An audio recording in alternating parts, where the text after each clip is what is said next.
भीष्माचार्य नावाची फार मोठी व्यक्ती होऊन गेली महाभारतामध्ये. भारतीय युद्धातले ते सिंह होते. द्वापार युगात ठराविक 4 सिंह आहेत, त्याच्यापैकी एक भीष्माचार्य होते. फार नाविन्यपूर्ण व्यक्ती. किती मोठे भीष्माचार्य. राजव युद्ध प्रसंगाच्या वेळेला भीष्माचार्यांचं दर्शन घेतल्याशिवाय कृष्ण रथात बसत नव्हते. कृष्ण म्हणजे जगाचा बाप आहे, विटेवरचा मालक आहे. अगोदर भीष्माचार्यांचं दर्शन घ्यायचं, मग अर्जुनाच्या रथात बसायचं. कारण देवाला माहित होतं म्हाताऱ्याचा आशीर्वाद घेतल्याशिवाय आपण वाचू शकत नाही. म्हणजे देवावरही कृपा करायची ताकद भीष्माचार्यात होती.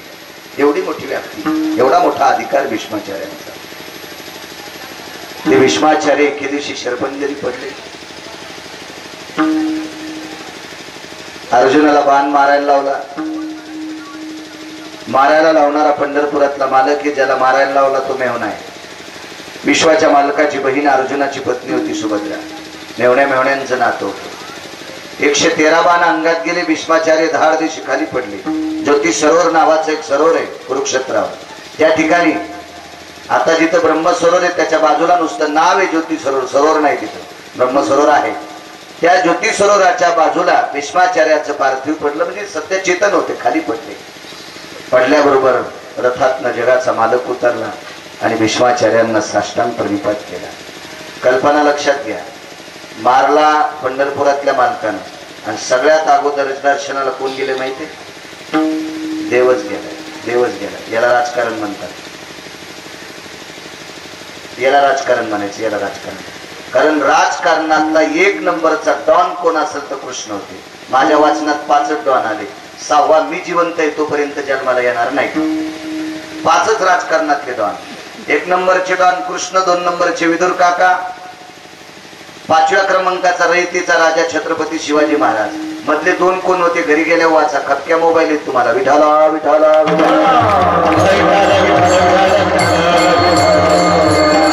तरी तुम्ही म्हणताल तुला येतच नसेल. अजून 4था सांगतो, कणक. एक मात्र घरी गेल्या वाचा.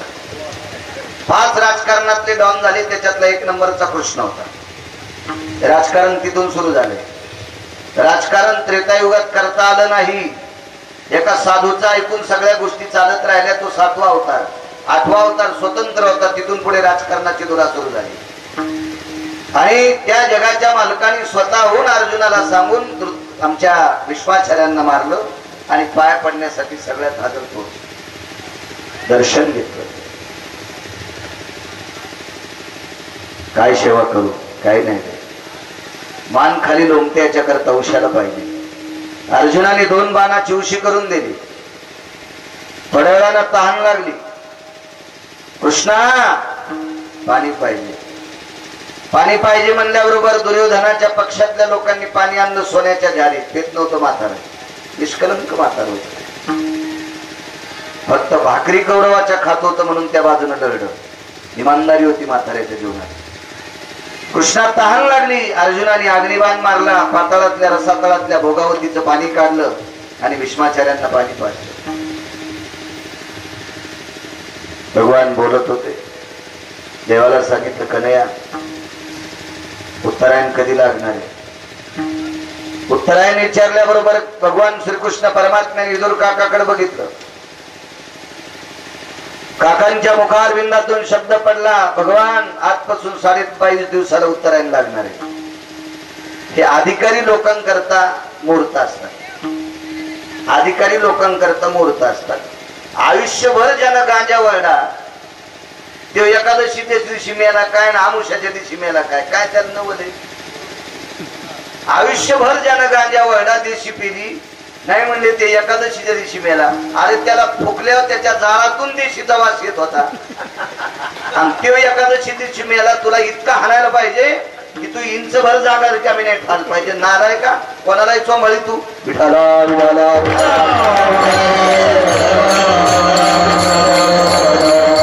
हे 500 लोक आहेत का शेपटी हरिनार गुरुजी? ते घरी जर लोणी लावते कोणाला, कोणाला चोमळीते, कोणाला बी. हे उचले असते. हे घर होंगे, हे शेपटी हलिणारे. मोकार सोडलेलं कुत्र ज्यानं कुटका टाकला त्याच्या पुढे शेपूट हलीते. तसे हे 500 लोक कोणालाही चोंबळीते. संप्रदाय असा सांगतो नालायकाला चोंबाळणं म्हणजे ब्राह्मण कापल्याचं पाप लागतंय. वितराची स्तुती आम्हा ब्रह्म हत्या विठाला विठाला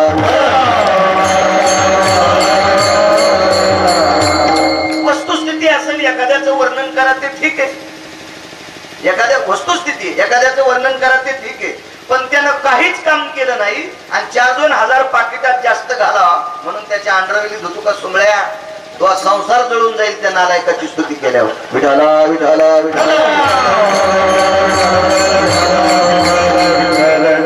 फिरोज सर एक जण म्हणला इतके कडक बोलल्यावर कीर्तन घेणार नाहीत, म्हणलं नको घेऊ दे त्याला 30 गाव पठ्याला 36 गाव हाऊस भरलाय पैशाचा गिरगाव कराकडे. विठाला विठाला.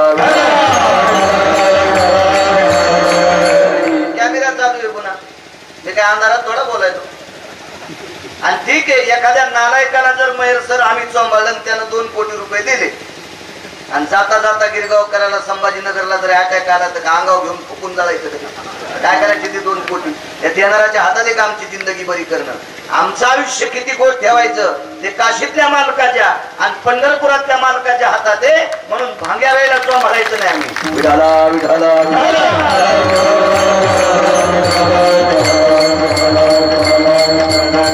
प्रत्येक क्षेत्र पांचट लोकांना खाली आणलं.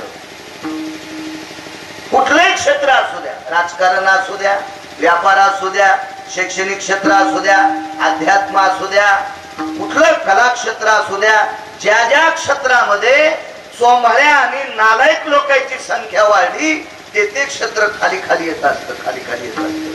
करत नसते. प्रखर बोलणाऱ्या लोकांची व्याप्ती त्या क्षेत्रात असली की ते क्षेत्र उंच जात असतं. विठाला विठाला.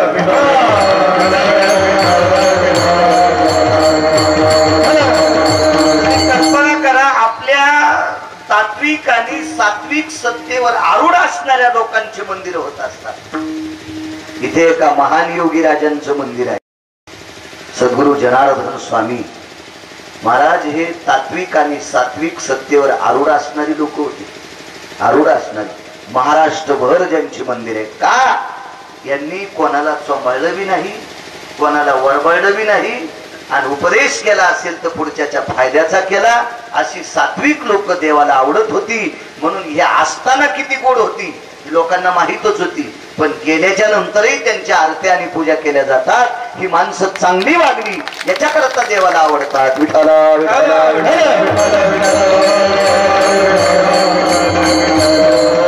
लोकांना किंमत असते, दोन चोपड्यांना संप्रदायात कुठल्याच क्षेत्रात किंमत नसते.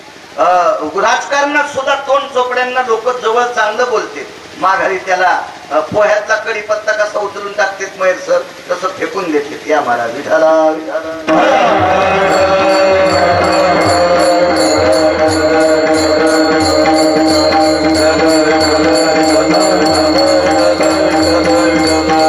बसन महाराज, महाराज बसा, बसा. विठाला विठाला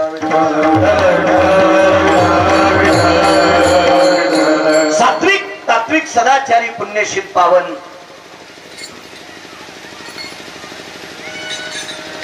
पितामह भीष्माचार्य माझ्या कृष्ण परमात्माला सांगतात, देवा आता मला बेजार करू नकोस. 22.5 दिवस जर उत्तरायण राहिला असेल तर मला उत्तरायण लागल्याच्या नंतर मरायचंय. देवा यमाला बोलून घेतलं होतं आणि यमाला सांगितलं तिथं उभं आहे. 22.5 दिवस यम उभा केला. ऐक ताकद आपली. देखोनी दक्षिणायना अति घोर विस्मय ऐकताची उत्तर काळाशी सारुनिया दूर स्वशरीर रक्षिले. 22.5 दिवस यम पायत्यात उभा केला. इतकं म्हातारं कडक होतं. भगवंताला सांगितलं आता दर्शनाकरता मला बेजार करू नकोस. देवाला सरळ. आणि 11व्या दिवशी डोळे उघडले आणि 11व्या दिवशी डोळे उघडल्यावर भगवंताच्या हातात ते ग्रंथ देऊन टाकला. त्या ग्रंथाचं नाव होतं विष्णू सहस्त्रनाम. 1000 नावाचा ग्रंथ, 1000 नामाचं स्तोत्र ज्याला ग्रंथ विष्णू सहस्त्रनाम म्हणतात. भगवंताच्या हातात दिलं. 113 बाण अंगात घुसले. अंगातून टप टप टप टप टप टप रक्त पडत होता आणि 11 दिवसात एक ग्रंथ तयार केला. त्याचं नाव होतं विष्णू सहस्त्रनाम. देऊन टाकलं. 22.5 दिवस पूर्ण झाले. कन्हैया घाम येतो रे अंगाला. येऊन या काळ बैसला शिवसा सांगतो भीष्माचार्याच्या पूर्ण चेहऱ्याला कपाळाला घाम होता. ब्रह्मांडाचा मालक वारं घालीत होता. इंधने वारितसे नारायण. इंधन म्हणजे हवा. ब्रह्मांडाचा मालक आपल्या उपारण्याने भीष्माचार्याला वारं घालीत होता. घाम संपत नव्हता. इधर काकाने वारं घातलं, घाम संपत नव्हता. संजयाने वारं घातलं, घाम संपत नव्हता. अर्जुनाने वारं घातलं, घाम संपत नव्हता. भगवंताच्या लक्षात आलं, काळाला पाहिल्याच्या नंतर घाम येत असावा महाराजांना. भगवंतानी यमाला बोलून घेतलं. हे यमा इकडे. जी कोण सांगितलं तुला इथं उभं राहायचं? मालक म्हणले होते. चल निघून, न्यायचं नाही मालकाला. कोण म्हणाले माहिती? देव. आणि बाण कोणी मारायला लावली? याच तणाव राजकारण. आमची इथे एक जणाची माडी पेटली उजवा. माडी पेटली आणि माडी पेटल्याच्या नंतर वरी माडीत लेकरं झोपलेले होते आणि खालून घर पेटलं. खाली कापूस होता टाकलेला. गावातले 100-200 लोक पाणी टाकू लागले. कोणी भांड्याने टाकलं, बकेटाने टाकलं, डब्याने टाकलं, कशाने टाकलं. आणि गावातला एक व्यक्ती डब्बा घेऊन संडासला जात होता. ते जात होते डब्बे घेऊन, तर ते प्रतिष्ठित होता. आणि त्यानं जाता जाता त्या डब्यातलं पाणी टाकलं. मालक 2 दिवसाला गावाहून आले. आता ते घर तर जळालत. ती म्हणली बाई काय सांगायचं, त्या नसतं आपलं घरी दिलं. ते म्हणला चंडाळणी तुझ्या लक्षात नाही, पेटील तर त्यानंच. म्हणजे अख्ख्या गावानं रान रिकामे केले, त्याचं नाव नाही. आणि संडासच्या डबक्यानं कुठं घरी जात असतंय का? ते फक्त देखावा करण्यासाठी व्हायला आलता. पेटील तर यानच. भीष्माचार्याला मारलं अर्जुनाने कृष्णानं मिळून. आणि यमाला कोण धुनकायले? हे यमड्या निघून. हे गेलो शरीराने. देवा यम शरीराने निघून गेला, रूपानं निघून गेला. आणि मग तरी पण घाम राहत नव्हता. तेवढ्या अवकाशात एका व्यक्तीनं असा छोटासा रुमाल काढला आणि भीष्माचार्याचं कपाळ पुसून काढलं. भीष्माचार्य हसले. हे पुसणारा निघून गेला बाजूला. भगवंतानं विचारलं, पितामह का हसलात? मी याच्याकरता हसलो रे कृष्णा, मरणाची भीती वाटत नाही. मी इच्छा मरली. 7 चिरंजीव ते मरतच नाही, पण यांच्या पलीकडचं टोके भीष्माचार्यांचं मरण इच्छा मरली. ते जर म्हणले मला मरायचंच नाही तर जगातली कुठली शक्ती मारत नाही. आणि ते जर म्हणले मला थांबायचं नाही तर याला तात्काळ न्यावं लागतंय, त्याचं नाव इच्छा मरणी. ते भीष्माचार्यानं सांगितलं मला मरणाची भीती वाटत नाही, मला हसू याच्याकरता आलं. तू माझ्या देखता यमाला दटवलंस आणि काढून दिलंस. आणि म्हणले मग तुम्हाला हसण्याचा काय प्रश्न आहे? अरे ज्यानं घाम पुसला का ते यमच होता. ज्यानं माझा घाम पुसला का, घाम कुठे येऊन पुसला? डोक्याचा, उशाला येऊन. तू ज्या यमाला मंडपातून काढून दिलंस असं तुला वाटलं, असं लोकांना वाटलं. पण ज्यानं घाम पुसला तो माझा, ज्यानं माझा घाम पुसला तो मात्र यमच होता. म्हणून पैठणचे मालक म्हणतात, येऊन या काळ बैसला से, येऊन या काळ बैसला से, येऊन या काळ बैसला से, येऊन या काळ बैसला से, आखिरचे पैसा ढोलिया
सज्जनांनो, नाही सोडलं भीष्माचार्य, फार मोठी शक्ती.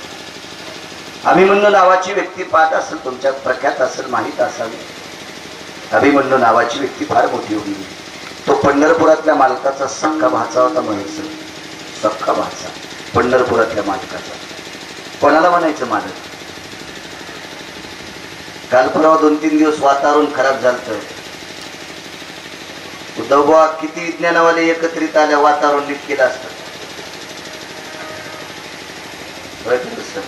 करता येते? नाही करता. वृक्षाचे पान हले ज्याची सत्ता, राहिली अहंता मग कोठे. झाडाचं पान त्याच्या सत्तेशिवाय हालत नाही, त्याला जगाचा बाप म्हणतात. तुझिया कृपेने वेदाशी बोलणे, सूर्यासे चालणे तुझिया बळे. ऐसा तू समर्थ ब्रह्मांडाचा धनी. धनी म्हणजे मालक आहे, विश्वाचा मालक आहे तो. चक्रव्यूहामध्ये अभिमन्यू खाली पडले. सूचना मिळाली, युद्धाच्या जर्जर भूमीमध्ये अभिमन्यू पडले. धावत गेले तिथे रथ घेऊन, रथात उडी टाकली.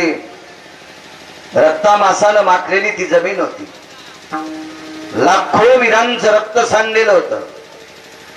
त्या घाणेरड्या रक्तामासाच्या चिखलामध्ये जगाचा मालक मांडी घालून खाली बसलेला. स्वतःच्या उपारण्याने अभिमन्यूचा चेहरा पुसला आणि मांडीवर डोकं घेतलं. अभिमन्यूकडे पाहिलं. देवाचे डोळे रडावे. देवाला माहित होता आपण रडल्याच्या नंतर आपला भासा आहे, मी जगाचा मामा आहे, म्हणून विटेवरच्या मालकाचं अंतकरण रडत होतं. काय वीर होता तो, काय शूर होता. महाराज भीष्माचार्यासोबत लोंबाझोंबी करण्याची ताकद फक्त भारतीय युद्धात एकट्या अभिमन्यूकडे होती. एकट्या अभिमन्यूकडे होती. फक्त पुढची विद्या अर्धवट राहिल्यामुळं घात झाला. विचारलं मामाश्रीने, अंतिम इच्छा काय?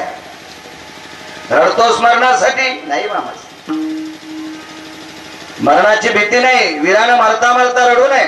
शूर आहे, वीर आहे. शिवाय अर्जुनाचा पुत्र आहे, शिवाय विश्वाच्या मालकाचा भाचा आहे. मरण्याच्या भीतीने रडत नाही. दुःख एका गोष्टीचं वाटतंय, जयद्रथाने मला लात मारली, त्याला मारण्यासाठी 3.5 तासाचं आयुष्य पाहिजे. जयद्रथाला मारायचे. महाभारतात 24 लोक नालायक होते. 24 लोक. 2-4 नावं सांगतो, सगळे सांगायला मी गुत थोडं घेतलं. शकुन्या होता. मी शकुनी म्हणत नाही त्याला, शकुन्या. त्याचा पाहुणा आहे का गुरुजी तुमच्या गावात? मग काय चिंता नाही. शकुन्या होता, दुःशासन होता, जयद्रथ्या होता, अश्वत्थाम्या होता. बदला 20 घरी गेल्या बघा. इतकी वात्रट लोक होती. दुर्योधन्या होता. अजून एक आहे. आता 19 घरी गेल्या पा. ती म्हणतात तुला येतच नसते असं म्हणा.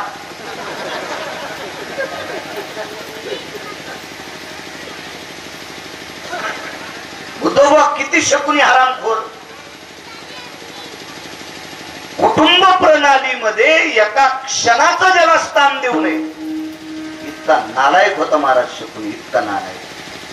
गुरुजी स्वापत्याति जायते भगिनी अपत्यस्तते वचः दैवम गांजा कसम लिखितम. दैवम गिरगावकर लिखितम. हे गिरगावकरांनी लिहिलं नाही आणि गांजा फुक्यान सुद्धा लिहिलं नाही. आपल्या स्वतःच्या लेकरावर जितकं प्रेम तितकं बहिणीच्या लेकरावर प्रेम. त्याला कुटुंब प्रणालीतली आद्यस्थित व्यवस्था म्हणतात. पण बहिणीचे लेकर तिच्या घरी राहून तिच्या पोरायला लुडो नावाचा खेळ शिकिला. लुडो हे ते मोबाईलवरचा मुंडक्यात मुंडके घालून खेळते. त्याला सोपटी नावाचा खेळ, जुन्या काळातलं नाव, पण त्याला आता नाव पडून लुडो. म्हणजे सोप्या भाषेत सांगतो, बहिणीच्या पोरायला पत्ते खेळायला शिकले. ते मामा किती आरामखोर असेल. आणि कधी कधी माझं एक मत आहे, अर्धवट वाचिणारी लोक दुसऱ्यावर आरोप करत असतात. माणसं आमचे सुद्धा लोक, आमचा एक मित्र भागवत सांगतो, काय सांगायचं बरं का तुम्हाला, आणि भगवान कृष्ण परमात्म्याने कौरव मारले. अरे वाचून सांगत जाय, सोमळ्या लोक मरतील तू ऐकून, तर वाचून सांगत जाय असं सांगत असतो का रे.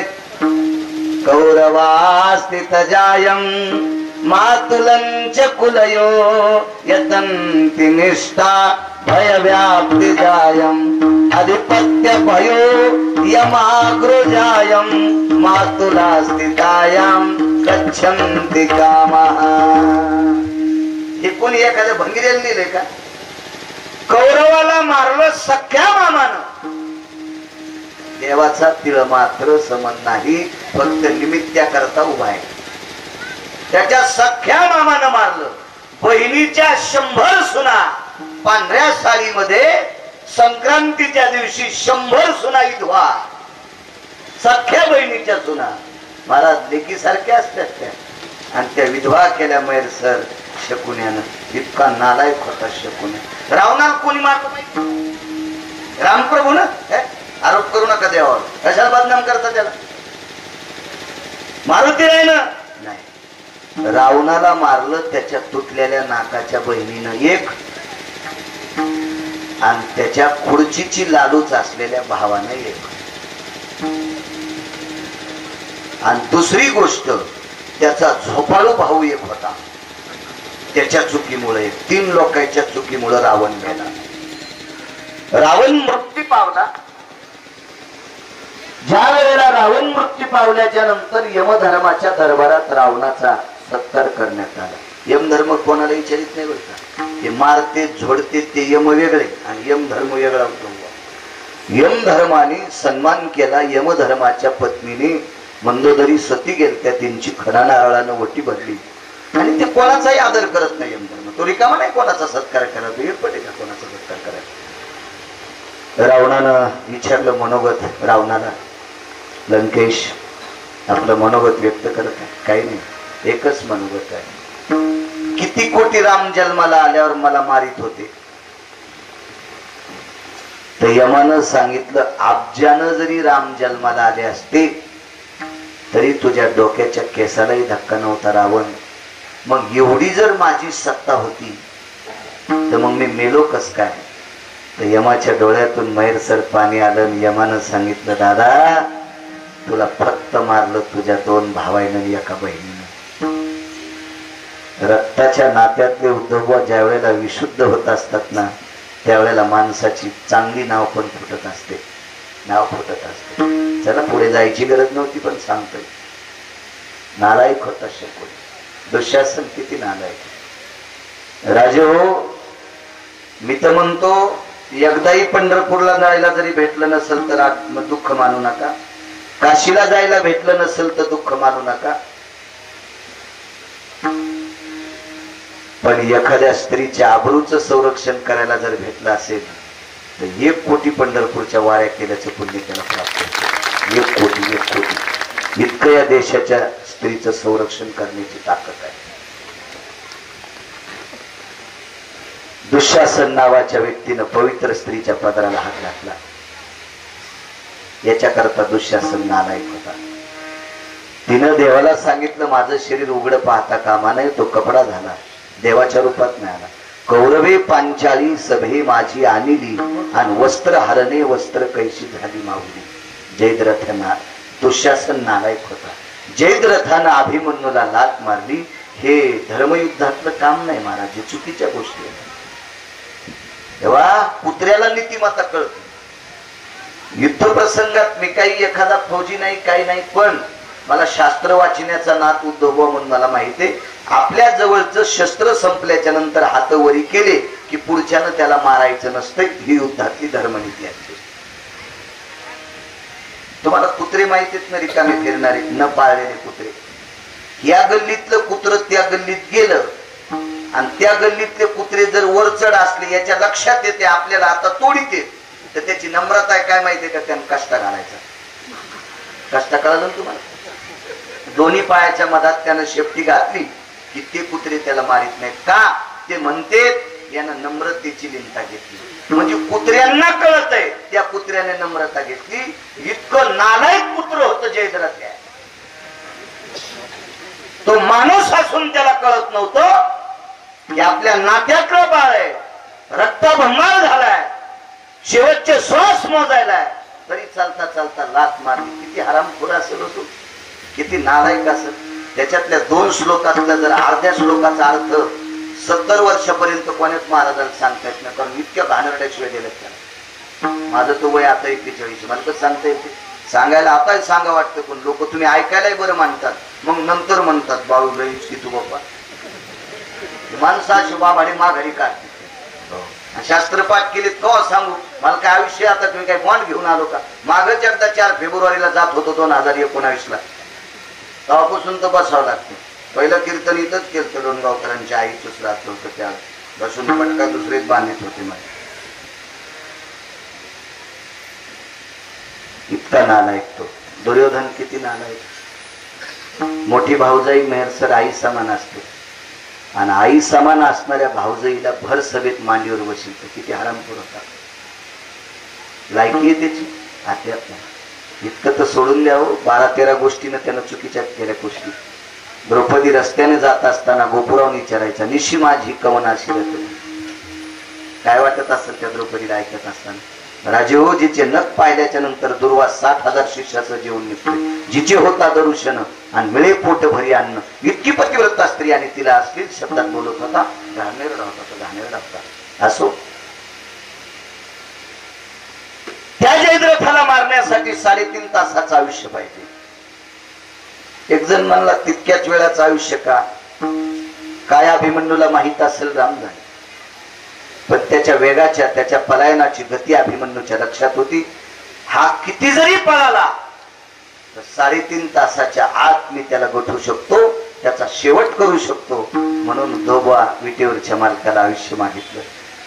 आयुष्य मागितलं अभिमन्यूनं. वडला देखता अर्जुन बाजूला उभे होते, आणि वडला देखतात मामाला आयुष्य मागितलं. मामा, मला 3.5 तासाचं आयुष्य पाहिजे. येऊन या काळात बैसला शिवसा सांगतोय का अर्जुनाच्या लक्षात आलं हा माझा मेहना आहे आणि अभिमन्यूचा मामा आहे. हा हो म्हणतो का नाही याच्यापेक्षा देवाला बाजूला घेतलं, डोकं मांडीवरलं खाली टेकलं आणि झाडाच्या आडंगी घेतलं अर्जुनानं. आणि अर्जुनानं देवाला विचारलं, देवा आम्ही कोण आहेत माहिती? होय, माझे मेहणे येतात. देवा एक माहिती तुला काय? तुझ्या बहिणीच्या कपाळावरचं कुंकू कोणामुळे शाबित आहे? भगवंतानं सांगितलं अर्जुना तुम्ही जिवंत आहेत म्हणून. मग एक लक्षात ठेव देवा, माझा अभिमन्यू नावाचा पुत्र गेल्यावर मी थांबणार नाही, तुझ्या बहिणीच्या कपाळावरचं कुंकू राहणार नाही. भगवान ऐकत होते. अर्जुनाला वाटलं एक एक गोष्ट आपण सांगत राहावा केलेली. अर्जुनानं सांगितलं, देवा विश्वातली माणसं तुझं भजन करतेत रे तोंडानं, मी झोपी गेल्याच्या नंतर माझे रोम सुद्धा कृष्ण कृष्ण म्हणते. किती प्रेम देवा रे. काही लोक काही वेळेला भजन करत असतील. आम्ही वनवासात भजन केलं, पाहती पांडव अखंड वनवासी, परी त्या देवासी आळविती किंवा आठविती. वनवासात भजन केलं रे देवा. तेव्हा एक सांगू, देवा तुझी सख्खी बहीण सुभद्रा माझी पत्नी याबद्दल दुमत नाही, पण अजून एक तुझी मानलेली बहीण ती सुद्धा माझी पत्नी आहे, तिचं नाव आहे द्रौपदी. हिची तुझ्यावरची भक्ती सांगू देवा. देवा विराटाच्या घरी विराटाचा किचक नावाचा मेहुणा यांनी शेण टाकायला गेलेल्या द्रौपदीच्या हाताला स्पर्श केला. देवा त्यावेळेला पांडवांना दुःख होऊ नये याच्याकरता, अज्ञातवासात सापडू नये याच्याकरता तिने ते दुःख सहन केलं, गिळून टाकलं. पण देवा विराटाच्या बायकोने एके दिवशी दळायला द्रौपदीला बशीला 3.25 दिवस शिल्लक होते अज्ञातवास संपायला. त्याला नष्टचर्या म्हणतात, पुराणामध्ये त्याला नष्टचर्या म्हणतात. अज्ञातवास संपायला फक्त 3.25 दिवस शिल्लक होते. 12 वर्षाचा वनवास गुरुजींनी 1 वर्षाचा अज्ञातवास होता. अज्ञातवासात पांडव सापडले की पुन्हा 12 वर्ष वनवास आणि 1 वर्ष अज्ञातवास. 3.25 दिवसच देवा शिल्लक होते. फिरत 3.25 दिवस आणि त्या काळात दळायला बसली, जात पटकून घेतलं, पाय लांबवला, जात्याला येडा मारला, वर्ण टाकलं आणि विटेवरच्या मालकाचं नाव तोंडाला, सखया रे द्वारकेच्या राया, सखया रे द्वारकेच्या राया. धर्म धावत आले, बाजूला कोणी नव्हतं आणि द्रौपदीच्या तोंडाला हात लावला. मालक का म्हणतच नाही, द्रौपदी आपण अज्ञातवासात आहे. गेल्या 8 दिवसापासून दुर्योधनाचे गुप्तचर या नगरीत फिरतात, हेर फिरतात. आपण जर इथं तू द्रौपदी आहे कळाली म्हणजे आपण पांडव आहे. पुन्हा 12 वर्ष वनवास आणि 1 वर्ष अज्ञातवास. मालकाने तोंडावर ठेवलेला हात अलगद काढी काढला, आपल्या पतीला प्रणाम केला आणि सांगितलं, मालक 12 वर्ष वनवास नाही, जोपर्यंत जिवंत आहे तोपर्यंत वनवास स्वीकारेल, पण त्याचं भजन नाही बंद करणार, त्याचं भजन नाही बंद करणार मालक. ही आठवण कुरुक्षेत्रावर अर्जुनाने द्रौपदीची करून दिली. देवा काय निष्ठा आहे रे त्या द्रौपदीची तुझ्यावर. देवा त्या द्रौपदीची 5 लेकरं अश्वत्थाम्याने झोपीत कापली. एका चांगल्या माणसाचा मुलगा होता अश्वत्थामा, पण चुकीच्या लोकांच्या संगतीत गेल्यामुळे नालायक झाला. अश्वत्थामा द्रोणाचार्याचा पुत्र उद्धव. द्रोणाचार्याने अर्जुनाला इतकी विद्वत्ता दिली की अर्जुनाची पाठ भगवान शिवजीनं थापटली. शाबास अर्जुना, संग्रामे हरुजिंतीला. इतकी ताकद अर्जुनाला प्राप्त होती ती द्रोणाचार्यामुळं, आणि त्या द्रोणाचार्याचं पोट भ्रष्ट होते नालायक लोकांच्या संगतीमुळे. संगती इतकी वाईट असती, संगत चांगल्याची केली पाहिजे. असो, भगवान त्या द्रौपदीची 5 लेकरं कापल्या गेली. देवा त्या द्रौपदीला तू एकांतात विचारलंस, ताई तुझी 5 लेकरं अश्वत्थाम्याने कापली, याबद्दल तुझं काय मनोगत आहे? द्रौपदीनं किती मोठं उत्तर दिलं, देवा माझ्या पोटातून जन्माला आलेली माझी 5 जरी अश्वत्थाम्याने कापली असती तर माझ्या 5ही लेकरांचं स्वरूप मी अभिमन्यूच्या रूपात पाहते. मी अभिमन्यूला माझ्या 5 लेकरा समान समजते. देवा देवा त्याच्यावर तुझी कृपा ठेव.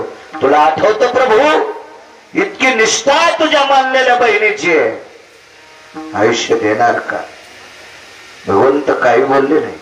झाडाच्या अरंगी अर्जुनाच्या डोळ्यात पाणी पुसलं, पुनश्च जवळ आले आणि अभिमन्यूचं डोकं मांडीवर घेतलं. अभिमन्यूला विचारलं, मामाश्री प्रभू 3.5 तासाचं आयुष्य मिळेल? ब्रह्मांडाच्या मालकानं वरे पाहिलं, काळ वरी होता. काळानं मान हल्ली होत नाही देता. माशी पाखुपाखडे तव हे सरे, अगा वरुता चक्षुची आपाती, मिने एकती निघुती, कार्याती आई ती सांडिली गा.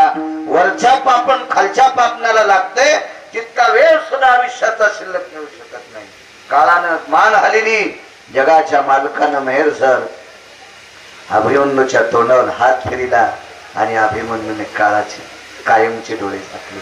सज्जनांनो, अहो एखादा माणूस म्हणेल आमके डॉक्टर असते तर आमका व्यक्ती गेला नसता, मूर्खपणाच होते. डॉक्टर हा आजाराचं निदान लावून औषधोपचार करून पेशंटला व्याधीमुक्त करू शकतो. आयुष्य द्यायचं औषध एकाही डॉक्टरकडे नाही, आयुष्य वाढवायचं औषध एकाही डॉक्टरकडे नाही. तसं असतं तर माझ्या अष्टादश मालकांपैकी एका मालकाने एक शब्द खर्च केला नसता, वैद्य वाचवी ती जीवा तरी कोण ध्याती देवा. वैद्य हा जीवाला वाचू शकत नाही. हा औषध जोपर्यंत आयुष्य आहे तोपर्यंत त्याला व्याधीमुक्त करू शकतो, ही डॉक्टरची ताकद आहे. पण आयुष्य वाढवायचं इंजेक्शन त्याच्याकडे नाही. सज्जनांनो, ह्या गोष्टी चुकीच्या आहेत. अँब्युलन्स भेटली असती माणूस गेला नसता, हे नाटक निमित्त आहे. डॉक्टर हजर होते, वेळेत अँब्युलन्स भेटली, हॉस्पिटलला गेलो पण इंजेक्शन नव्हतं मेडिकल मध्ये, लांबून इंजेक्शन आणावं लागलं. तोपर्यंत या सगळे बोलण्याचे भाग आहेत. राजे हो, या विश्वातला कोण जिवंत ठेवायचा आणि कोण कोण्या दिवशी मळ्यात नेऊन फुकायचा, मेहर सर त्याला जगाचा बाप म्हणतात. आणि या जगाच्या बापाच्या मांडीवर अभिमन्यूचं डोकं होतं, विश्वाच्या मालकाच्या मांडीवर डोकं आहे भाषाचं चक्या.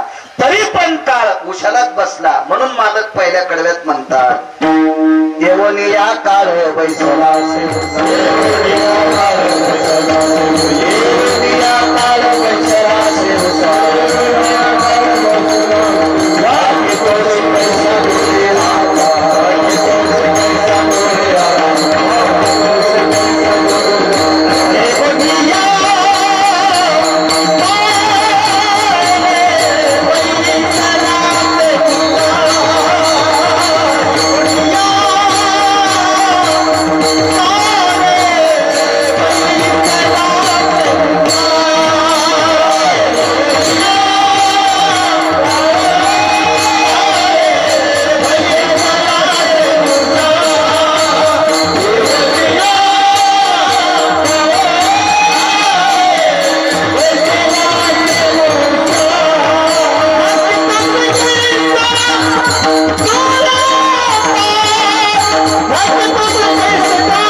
राजे हो,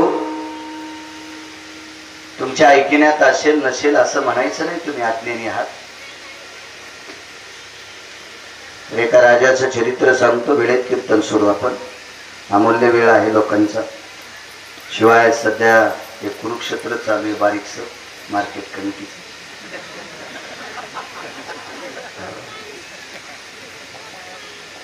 आणि युद्ध सुरू असल्यावर 5 गोष्टीत माणसाचं चित्त लागत नाही. उद्धव कामानं होरपळलेल्या बैलाला ज्वारीचे कणस पण दिसत नाही. ते शेतकरी म्हणून तर ते चरबटवाणी बोलत होते. भीती वाटत नाही मला. नका घेऊ कीर्तन तुम्हाला 30 गाव पट्ट्यांचे. कामानं बरबटलेल्या बैलाला अगाध हिनुचिया पाठी वळू धावे, भरलिया पिकाचे स्वभावे, उदर व्यथा मालवे कामुक जैसा. 2 दिवस बोंबलत माग फिरण पण कंस खात नाही, उपाशीच मरते. कशामुळं? कामान. सत्ते भयम लालसा, सत्ता भयम लालसा, आदिष्टम रिकामी जागा खुर्ची. माणसं बेचैन असतात तिच्यासाठी, बेचैन. आणि म्हणून आपण एवढ्या मोठ्या लोकांचा कशाला शिल्लक वेळ घ्यायचा? बैल किती महागायचे असो देवा, पण आपला बांध आला की अवताकड पाहिजे. दुसऱ्याच्या बांधात गेले होते मारीन न शेतकरी, आपल्या वेळेत सोडू काय त्यांना. एक चक्रवेन नावाचा राजा होऊन गेला. तुम्ही नाव ऐकलं असेल नसेल, पण आता ऐका. त्या राजाचं नाव आहे चक्रवेन नावाचा राजा. हा त्रेतायुगातला राजा आहे. राजाचा समकाल होता दशरथ राजांच्या वडिलांच्या काळातला, म्हणजे प्रभू रामचंद्राच्या आजोबाच्या काळातला, अज राजाच्या काळातला समकाल. रामायणात कथा पाहायची नाही. तुम्ही पुन्हा रामायण पाहताना म्हणताना गिरगावच्या बाळूला कुठं सापडलं? कापसात. त्याच्यासाठी वाचावं लागतं राजे. वाचा वाचा. तुम्हाला एक सांगू का, तुम्ही जितकं चांगलं वाचता तितकं या पवित्र देशात चांगलं जगतात. किती अमूल्य वेळ मातीत घाललेत माहिती तुम्ही एवढ्या त्या काचाच्या डबक्यानं. ते इतकं महत्वाचं आहे. आता कीर्तनकारानं कुठलाही अभंग घेऊ द्या, यायला विचारायचं काम नाही. ते मोठा मोबाईल असतो ना, आता मन नशीब खोटे, मला मोठा भेटत नाही. पैसे आहेत माझ्याकडे, मी घेईन ना लय मोठ्या पैशाचा. पण आता 90 वर्ष लुगडं घातलं म्हातारपणी आपल्याला गाऊन घालायचं नाही, याच्यावर मारायचा. आणि आपलं मेमरी कार्ड ताई देईल, त्याच्यामुळे दुसरा मोबाईल नको आपल्याला. बरं घेच, तुमचा मोबाईल विश्वातलं काही पाहता येतं तुम्हाला. गुरुजी तुम्ही शैक्षणिक क्षेत्रात आहेत, महेर सर असतील, आमचे फिरोज सर असतील, तुम्हाला शैक्षणिक क्षेत्रातले सगळे संदेश पुरावे पाहता येतील. वैद्यकीय क्षेत्रातला कोणी असेल, राजकीय क्षेत्रातला कोणी असेल, आपल्याला गाथा, ज्ञानेश्वरी, उद्धव सगळं आपल्याला पाहता येते. माणसं 3-3 वाजूस्तर चॅटिंग करते. जेवलास का, काल कुठं गेलता, काल मसनात गेलता, उद्या तुला नेणार आहे.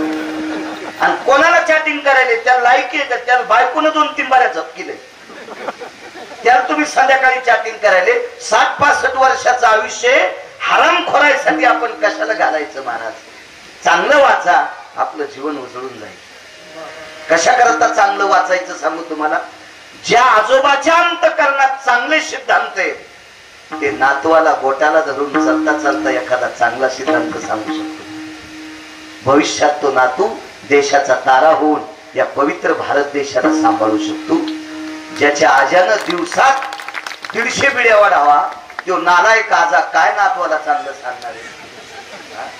ज्या नातवाची आजी 15 गायच्या खाती, ती दलिंदर मथारी काय नातवाला नीट शिकणार आहे?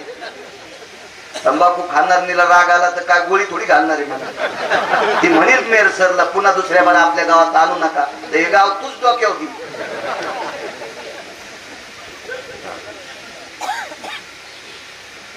कीर्तन कशाला म्हणतात माहितीये का? एक कीर्तन ऐकल्याच्या नंतर किंवा कोणतरी बायकाने तंबाखू सोडावा. गुरुजी इतका खर्च केल्याचा सीन येत नाही. नाहीतर काय करायचं होतं? कीर्तन ऐकून दम नाही भागवतायला, दम नाही रामायणाला, दम नाही प्रवचनायला, दम नाही सप्त्यायला, दम नाही कीर्तनायला, दम नाही वाऱ्यायला, आणि दम नाही यश नाही. 2 तरी बायकांना तंबाखू सोडायची. चपला सगळं पाय पडतो त्या बाईच्या, चपला सगळं तंबाखू सोडायची. आणि जी सासू तंबाखू सोडित नाही त्या सुनानं 7वीला पोरग होस तर त्याचा गाल आजीच्या तोंडापाशी येऊ द्यायचा नाही. आजी जर तंबाखू खात असेल, तंबाखू किती बेकार महाराज. मला काळीच जळालो. मी 90,000 मसळी विकत घेतली होती. 90,000 मसळी विकत घेतली. मी बाजारात सकाळी एकदा दूध काढलं, 9.5 लिटर निघलं. संध्याकाळी 7:30 वाजता एकदा काढलं, 9.5 लिटर निघलं. 90,000 रुपये दिले गुरुजी. आणि दुसऱ्या दिवशी पहाटे मसळ दूधच दिली. आमच्या घरी गेल्यावर मी डॉक्टर बोलिले आले माझ्याकडे. डॉक्टर ते पैसे गिसे घेतले नाही. चिखला पाऊस पडला, काही काही न करायला चिखला पाऊस. ज्याला संध्याकाळी पाकिट येते त्याच्याकडून डॉक्टरनं पण घेतले नाही. तर मी डॉक्टर साहेबाला म्हणलं मसळ कस काय पाण्यात चोरला? बरं जाऊ द्या, आपण इकू पण वघारू मरायले ना. ते म्हणले महाराज तुमच्या गावात कोणी तंबाखू खात होतं? म्हणजे आमची शेजारी आणि स्वप्तानं खात होत. स्वप्तानं वाटात तंबाखू टाकायची, उजळड्यावर तुकायची. आणि ती म्हशीच्या गोठ्यात शेण आणायला गेली. तिच्या तोंडाच्या वासानं कायम स्वरूपी मसळ आटली. किती मोठी मसळ आहे सांगा बरं. मग तंबाखूच्या वासानं मसळ आटली. 7-8 महिन्याच्या पोरग किती कोमल असते गुरुजी. आजीच्या तोंडाचा वास घेतल्यावर आहे का नाही? किती विषारी होईल, किती विषारी होईल. जिथे बनीत मायबापाच्या अंगावर ट्रॅक्टर घालीन ना ते, आहे का नाही? म्हणून आजीनं कळकळ करी दादा नका तंबाखू खात जाऊ. आणि तंबाखू सोडणाऱ्या बायकायचं किती नुकसान झालंय ते मला आजच्या तिथीला सांगायचं. पुढच्या वर्षी तितकी मी भरपाई करून देतो. त्याचं नाव कीर्तन. कीर्तन कशाला म्हणायचं? वाडवडिलांची सेवा करायची, त्याचं नाव कीर्तन. मुलांनी मायबापांचा आदर करायचा, त्याचं नाव कीर्तन. हा कीर्तन ऐकायला दम नाही ना, आपले फटके सोडितच नाहीत माणसं. काय त्याला अर्थ आहे का? राजे हो, जो मुलगा आई वडिलाचं दर्शन घेतो त्यानंच महाराजाच्या पाया पडावा. जो मुलगा मायबापाचं दर्शन घेत नाही का, आदरणीय अधिष्ठान दैवत कोड सद्गुरु समाधीधन जनार्दन स्वामी यांचं दर्शन घ्यायची लायकी त्या मुलाची नाही.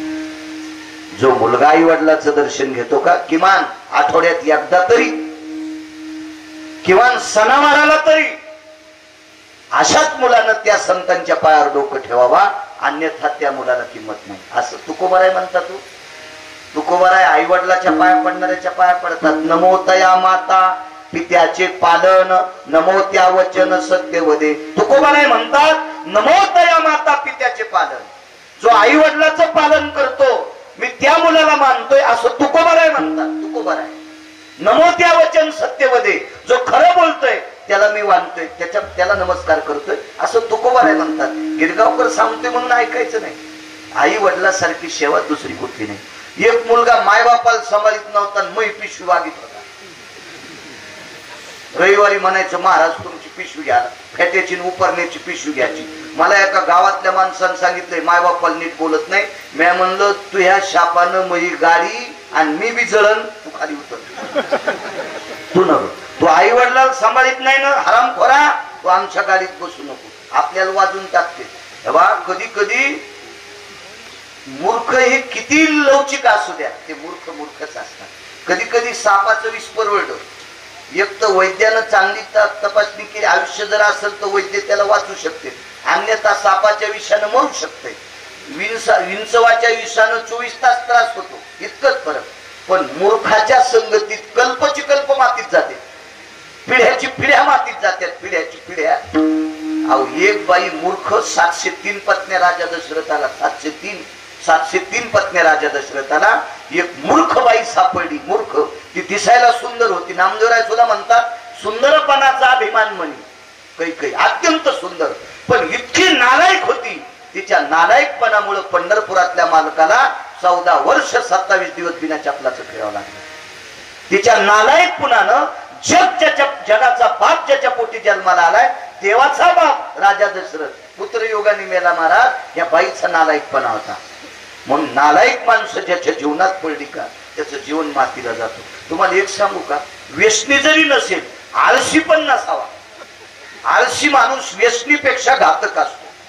व्यसन कधी करीन, 500 रुपये कमील्या 100ची पेन,